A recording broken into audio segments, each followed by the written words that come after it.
in the midst of the graduation, we have this parent who decides that he wants to come onto the stage. It sounds like he didn't want me to shake his daughter's hand. So he approaches me, pushes me back. And in the midst of, before he pushes me back, he says, "No, you're not." And it just still hasn't registered with me yet, the "no, you're not." And then he says, he pushes me back and he says, "You're not touching my effing daughter's hand." And at that point, I'm like, "Whoa, wait a minute." I said, "You better get your hands off of me. You better get off me, man."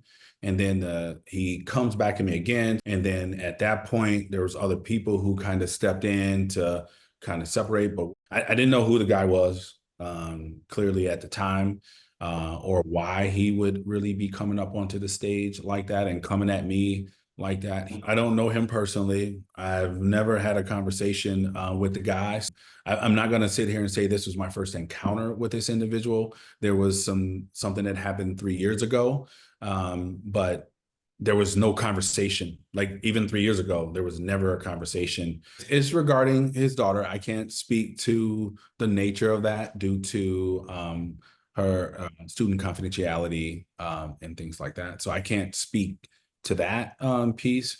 But as the father, like I said, I wouldn't have been able to pick him out of a crowd or anything like that to know that he was this student's, father. What was going through my head in that moment is safety. Like, am I safe right now? Are all the other people in this space safe? For me, it just kind of went through my mind of like, holy crap, like I'm kind of being attacked by this guy. And I need to kind of separate myself so I can really see if this guy has a weapon or a knife or gun or whatever, to ensure the safety of the people in the space. But from that point on, for the rest of that night, I'm kind of looking over my shoulder. So if you watch the whole entire ceremony, you will see me turn to the crowd like, is somebody else going to come running up here? Again, I was in disbelief that this even happened and that this would take place at my workplace. There's only one person that can answer that question, whether it was racially motivated or not.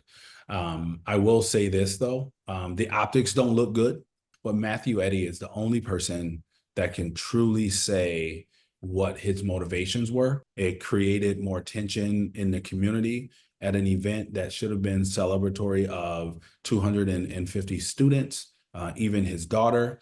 And my heart goes out to his daughter. My heart goes out to the other 250 students that was in the space graduating.